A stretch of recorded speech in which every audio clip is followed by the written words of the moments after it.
Assalamualaikum warahmatullahi wabarakatuh. Bismillahirrahmanirrahim. Alhamdulillah wassalatu wassalamu ala Rasulillah wa alihi wa sahbihi wa mawalah ma ba'du.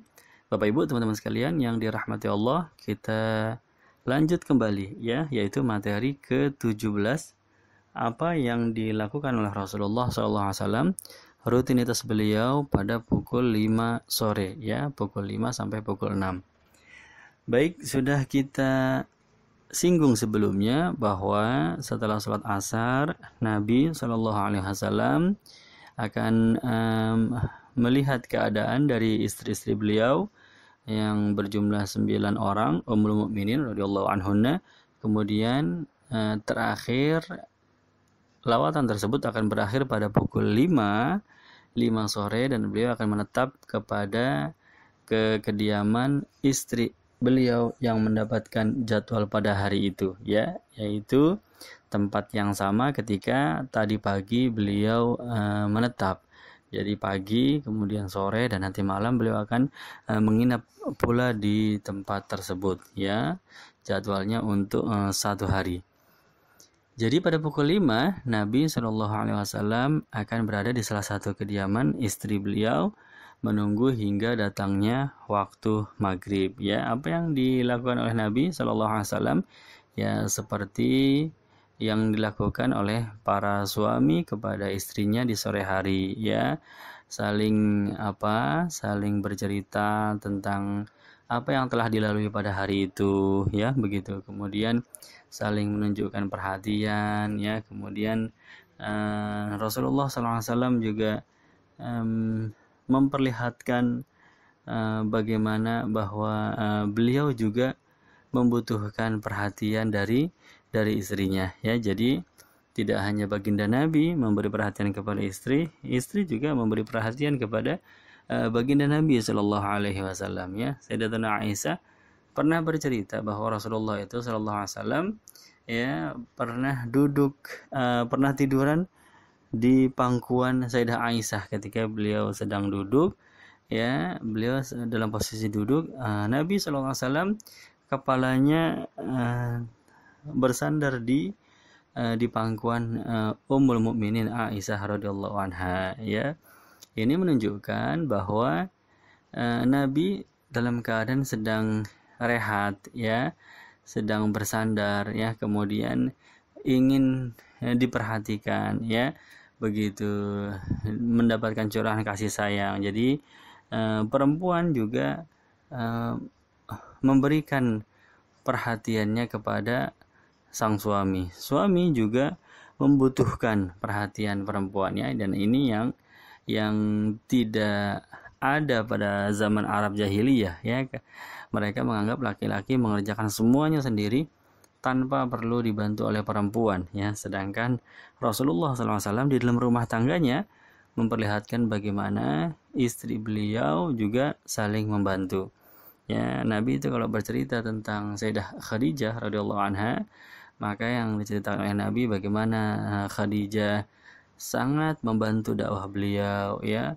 Kalau beliau sedang lelah, sedang letih, maka Khadijah istri beliau adalah obatnya, menghilangkan kelelahan, keletihan, memberikan semangat ya, sehingga bangkit lagi semangat Nabi, begitu ya. Pandai mencurahkan kasih sayang kepada suaminya Sayyidatuna Khadijah ya. Ini membuktikan sekali lagi bahwa laki-laki juga butuh kepada perempuan ya.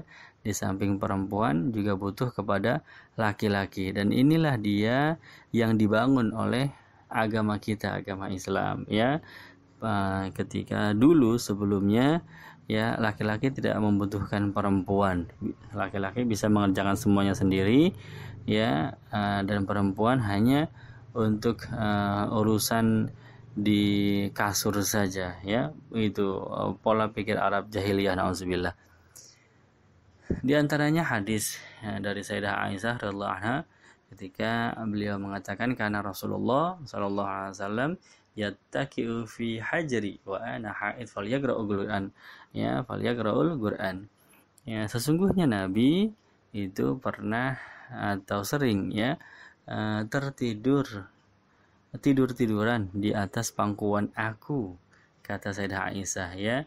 Yattaki'u fi hajri, berbaring di atas pangkuanku, ya. Padahal waktu itu aku lagi haid, kata Sayyidah Aisyah, ya. Tapi Nabi berbaring di atas pangkuannya, dan fal yaqra'ul Qur'an, dan Nabi membaca Al-Qur'an, ya. Jadi selain menunjukkan romantisme Nabi, selain menunjukkan sikap saling mengikat emosi antara kedua pasangan suami istri tersebut, ya, Nabi juga memanfaatkan waktu-waktunya untuk ilmu, untuk Al-Qur'an, ya, untuk nasihat, untuk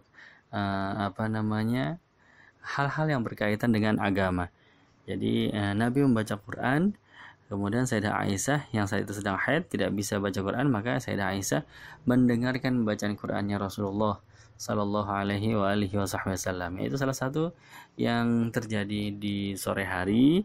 Jadi Rasulullah bersama istrinya di kediaman salah satu istrinya itu saling bertukar cerita apa yang dilalui pada pagi hari tersebut, dan saling memberikan perhatian satu sama lain, ya, dan penuh dengan ilmu kegiatan apa yang terjadi di dalam rumahnya Nabi Sallallahu Alaihi Wasallam di sore hari, ya. Kemudian juga di antara yang terjadi di sore hari adalah Rasulullah SAW berkisah tentang masa-masa lalu, perjuangan beliau dakwah, dia mengajak manusia ke dalam agama Islam, ya. Di antaranya adalah ketika Nabi berkisah tentang perjuangan beliau untuk mengajak kepada agama Islam orang-orang yang tinggal di Taif, ya. Orang yang tertinggal di Taif, ya. Jadi Nabi bercerita kepada Sayyidah Aisyah, ya, bahwa dulu, ya, Rasulullah SAW berangkat bersama Sayyidina Zaid bin Harithah, kemudian sampai di Taif. Nabi bertemu dengan kepala sukunya, ya, sukunya itu Bani Saqif, ya. Kemudian menyampaikan maksud tujuannya, mengajak dakwah kepada agama tauhid, agama Allah, ya. Tapi mereka menolak. Kemudian mereka mengusir Rasulullah SAW, diusirnya Nabi untuk keluar daripada Taif, ya. Akhirnya Nabi keluar dari Taif, ternyata tidak cukup diusir doang, ya. Mereka juga membenci sekali kepada kehadiran Nabi Muhammad SAW, sehingga Nabi ditimpuki oleh batu, ya. Maka berlarilah Nabi, ya, Sayyidina Zaid yang sudah berusaha melindungi Nabi tapi tetap kena juga Rasulullah SAW, ya. Sehingga Nabi berlari, kemudian beristirahat di sebuah kebun, ya, beristirahat di sebuah kebun. Disitulah dia doa yang cukup terkenal dari Rasulullah SAW. Allahumma inni ashku ilaika du'afa quwwati wa hawani 'alan nas. Ya Allah, ya, aku mengadu kepadamu kelemahan diriku, ya, du'afa quwwati, betapa lemahnya diriku, ya Allah, ya, wa hawani 'alan nas, dan betapa hinanya aku di hadapan para manusia, ya Allah, ya. Ditolak dakwahnya, kemudian ditimpuki dengan batu hingga berdarah, ya, diusir. Pada saat itu malaikat Jibril turun kepada Nabi Muhammad SAW. Malaikat Jibril berkata, wahai Rasulullah, aku telah diperintah oleh Allah untuk mengajak serta para malaikat yang menjaga gunung, ya. Maka engkau tinggal pilih gunung yang mana yang mau dilemparkan ke atas para penduduk Taif itu, ya. Dalam hitungan menit habis semua, mati, tidak bersisa satupun. Maka kata Rasulullah SAW, nggak usah lemparin gunung ke atas kepala mereka, ya, karena aku berharap, ya, di kemudian hari anak-anak dan cucu-cucu mereka akan mengakui agama tauhid ini, yaitu agama Islam. Nah, ini salah satu cerita Nabi ketika beliau nostalgia Nabi di zaman dahulu, ya, ketika beliau berdakwah ke Taif. Dan ini diceritakan oleh Sayyidah Aisyah, ya pada suasana-suasana santai seperti sore hari, ya, demi mendapatkan lagi tambahan ilmu lagi Sayyidah Aisyah, ya, tambahan apa namanya, pengalaman lagi dan sebagainya. Ya, itu yang dilakukan oleh Rasulullah SAW pada pukul 5, pukul 17. Atau ada juga beberapa schedule yang sifatnya insidental, ya. Misalnya pada sore hari ada yang mengundang baginda Nabi SAW, meminta Nabi untuk hadir ke rumahnya. Ya, diantaranya adalah undangan dari Bani Salimah. Ya, sore-sore ini, ya, biasanya sahabat nggak ada yang ganggu di sore hari.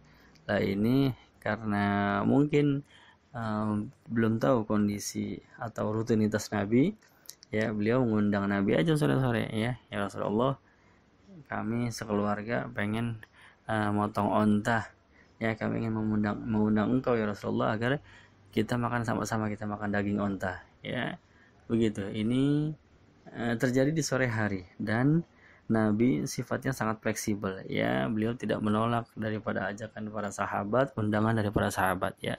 Padahal kalau beliau menolak bisa aja tinggal bilang aja ini waktu keluarga, ya, tapi demikianlah Rasulullah SAW, seorang nabi, seorang rasul yang tidak pernah sanggup untuk menolak permintaan orang lain, ya, begitu. Jadi ini beberapa kesimpulannya, beberapa aktivitas Rasulullah SAW pada pukul 17 atau pukul 5 sore sampai pukul 6 maghrib, nanti jam 6, ya, yang dilakukan oleh Nabi, yaitu berbincang-bincang dengan istrinya, menceritakan keadaan masing-masing, apa yang dilalui pada pagi hari tersebut, ya, begitu. Insyaallah nanti kita lanjutkan kembali pembahasan kita pukul 18, yaitu waktunya azan maghrib. Mudah-mudahan bermanfaat Bapak Ibu dan teman-teman sekalian. Billahi taufiq wal hidayah. Wassalamualaikum warahmatullahi wabarakatuh.